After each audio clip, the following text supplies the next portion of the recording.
நீங்க மேல பார்க்கக்கூடிய இந்த சம்பவம் என்பது இணையதளத்தில் பெரும் பரபரப்பை ஏற்படுத்தியிருக்கின்றது. கடலூர் மாவட்டத்தில் சேர்க்கன்பாளையம் என்ற கிராமத்தில் சில குறிப்பிட்ட சாதிய வன்முறை வெறியர்களால் அரங்கேற்றப்பட்ட சாதிய வன்முறை வெறியாட்டம் தான் இந்த சம்பவம். கடலூர் மாவட்டத்தில் திருவந்திபுரம் அருகே இருக்கக்கூடிய கிராமம் தான் சேர்க்கன்பாளையம். வன்னியர்கள் குறைவாக வாழக்கூடிய பகுதி. அருகாமையில் இருக்கக்கூடிய பரிசாமங்கலம், இங்கே பட்டியல் சமுதாயத்தை சார்ந்தவர்கள் அதிகமாக வாழக்கூடிய பகுதி. அவர்கள் ஒவ்வொரு முறையும் ஒவ்வொரு இறுதி ஊர்வலத்தின் போதும் அல்லது வேறு ஏதேனும் விழாக்களின் போதும் பிரச்சனை செய்வதையே வாடிக்கையாக கொண்டிருக்கிறார்கள் என்று சொல்லப்படுகிறது.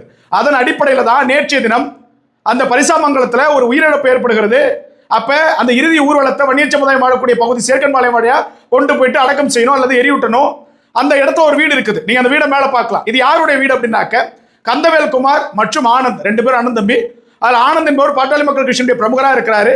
அந்த பகுதியில் பாட்டாளி மக்கள் கட்சியை வளர்த்தெடுப்பதில் மிகப்பெரிய பங்கு வகிக்கக்கூடியவர் அந்த பகுதியில் இருக்கிறார். அந்த கிராமத்தில் இதை பொறுக்காத சில அரசியல் கட்சியை சார்ந்த கும்பல், ஒரு அரசியல் கட்சியை சார்ந்த குறிப்பிட்ட கும்பல் என்ன பண்ணுதுன்னா, எப்போதுமே இந்த மாதிரி இறுதி ஊர்வலத்தின் போது வேண்டுமென்றே ஏதேனும் ஒரு பிரச்சனை செய்வதை வாடிக்கையாக கொண்டிருக்கிறார்கள். நேரடியாக போய் சண்டைக்கு போக முடியல, அதனால என்ன பண்றாங்க, இறுதி ஊர்வலத்தில் அது பண்றது இது பண்றதுன்னு சொல்லிட்டு சண்டை போறது வாடிக்கையா இருக்குது. அதன் அடிப்படையில தான் இந்த கும்பல் நேற்று தினம் என்ன அரங்கேற்றப்பட்டிருக்கின்றார், அவருடைய வீட்டினுடைய சுவர், முன்பக்க சுவர் இருந்திருக்குது. அதுல மருத்துவர் ஐயா அவருடைய பெயர், திரு அன்புமணி ராமதாஸ் அவருடைய பெயர், மாவீரன் காடுவெட்டியார் அவருடைய பெயர் சொல்லிட்டு எல்லோருடைய பெயருமே இடம்பெற்றிருக்கின்றது. மாம்பழ சின்னம் என்பது அந்த இடத்துல வரையப்பட்டிருக்கின்றது.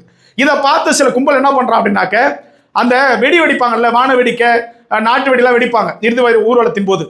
என்ன பண்றான், ரோட்ல தானே வெடி வெடிக்கணும், ஆனா அவருடைய வீட்டுக்கு முன்னாடி கொளுத்தி போடுறான், வீட்டு உள்ள வானத்தை போடுறான். ஏன்டா இப்படி பண்றீங்கன்னு கேட்டதுக்கு அங்க வந்த ஆனந்த், அப்புறம் அருள் ஒரு பெண்மணி, அவங்க வெங்கடேஷ், இவங்க மீது கொடூரமான ஒரு தாக்குதல் 30 பேர் சேர்ந்து அடிச்சிருக்கிறானுங்க. ஒரு பெண்மணி உட்பட எல்லாருமே 30 பேர் சேர்ந்து அடிச்சதா கூறப்படுகிறது. இதன் அடிப்படையில் அவர்கள் மருத்துவமனையில் தற்போது சிகிச்சை பெற்றுட்டு வராங்க. அது மட்டும் இல்ல, அந்த அடுத்த காணொலியை பாருங்களேன், அவருடைய சார்ந்து இருக்கக்கூடிய வயல், அந்த வயல்ல அந்த நாட்டு வெடியை தூக்கி போட்டு அந்த இடத்துல குண்டு குழியமா இருக்கும் பாருங்க, அதெல்லாம் இந்த நாட்டு வெடி போடப்பட்ட இடங்கள்.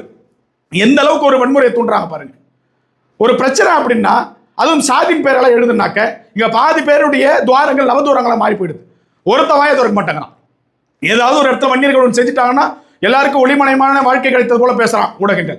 ஆனா இதை பத்தி பேச மாட்டேங்கிறான். திட்டமிட்டு ஆனந்த் என்பவர் கட்சியில நல்ல செயலாற்றி கொண்டிருக்கிறார். இந்த இடத்துல நாம் அதிகமா இருக்கிறோம், அவங்க குறைவா இருக்கிறாங்க, இந்த இடத்துல எப்படி அவங்க கட்சியை வளர்க்கலாம்னு சொல்லிட்டு அவர் மீது அரங்கேற்றப்பட்ட ஒரு சாதி வன்முறை வெறியாட்டம் தான் இது. காவல்துறை உடனடியாக நடவடிக்கை எடுக்க வேண்டும்.